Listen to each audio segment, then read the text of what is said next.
हवा में लहराती AK-47 और ये एक घर की नहीं बल्कि हर घर की बात है। सिर पर गाय के सींग और निचले ऊंट पर लगा एक लकड़ी का डिस्क। और ये एक स्त्री की नहीं बल्कि हर स्त्री की बात है। ये स्टोन एज की नहीं बल्कि आज के आधुनिक युग की बात है। ये बात है इथियोपिया के ओमो वैली की, जहाँ पर एक खतरनाक ट्राइब रहती है, मुर्सी ट्राइब। और ये ट्राइब कई बार इसलिए भी चर्चा में आती है क्योंकि इनका अलग तरीके का रहन सहन, अलग तरीके का पहनावा इन्हें खास बनाता है। मुर्सी ट्राइब की महिलाओं का सबसे सुंदरतम गहना है उनके निचले ऊंट पर लगी एक लकड़ी की डिस्क। और जितनी बड़ी ये लकड़ी की डिस्क होगी उतनी ही सुंदर वो स्त्री मानी जाएगी मुर्सी ट्राइब में। अब ऐसा नहीं है कि ये डिस्क बचपन से ही ऊंटों में डाल दी जाती है। इसके लिए एडोलसेंस मतलब किशोर अवस्था तक का वेट किया जाता है। इस ट्राइब में जब लड़की 15-16 साल तक पहुंचती है तब शुरू होती है उसको इस तरीके से सुंदर बनाने की प्रक्रिया। जाहिर है ये एक दर्दनाक प्रोसेस होती होगी। इमेजिन करिए कोई अपना निचला ऊंट बीच में से फाड़ दे, लेकिन मुर्सी ट्राइब की महिलाओं के लिए ये एक सांस्कृतिक धरोहर है। ये प्रोसेस कुछ ऐसी है कि एक महिला लड़की के निचले ऊंट को काटती है और उसमें एक छोटी डंडी लगा देती है। अब जैसे जैसे टाइम निकलता है वैसे वैसे इस कटे हुए ऊंट का साइज बढ़ते जाता है और हर रात पिछले लकड़ी से एक बड़ी लकड़ी उस जगह पर लगा दी जाती है। और कुछ समय बाद इस जगह पर एक लकड़ी का चक्का मतलब डिस्क जैसी चीज यहाँ पर डाल दी जाती है। अब इस डिस्क के भी बहुत सारे डिजाइन्स होते हैं। इसे अलग अलग तरीके की शेप से, अलग अलग तरीके की पेंटिंग से सजाया जाता है। समय निकलता जाता है और धीरे धीरे इस डिस्क का साइज भी बढ़ता जाता है और कई बार तो इस डिस्क का साइज 12 सेंटीमीटर तक भी पहुंच जाता है।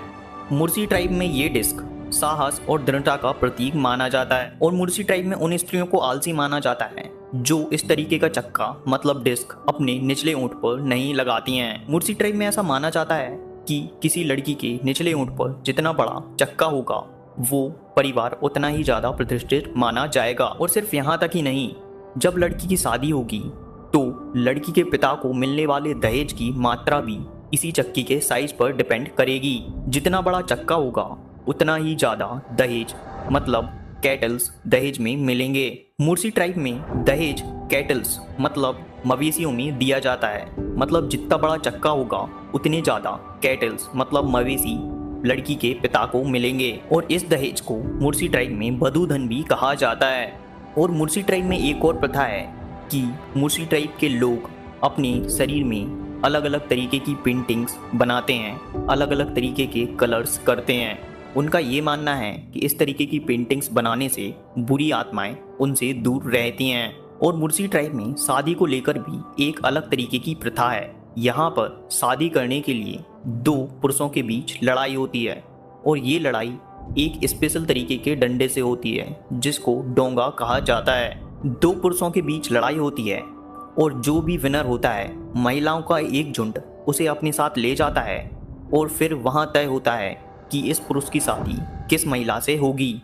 और हर मुर्सी ट्राइब के पुरुष के पास एक AK-47 गन जरूर होती है। लगभग 1890s के दौरान लोअर ओमो वैली में ऑटोमेटिक वेपन्स का चलन बढ़ा और उसी के कारण इन मुर्सी ट्राइब के लोगों के पास ये बंदूकें पहुंची।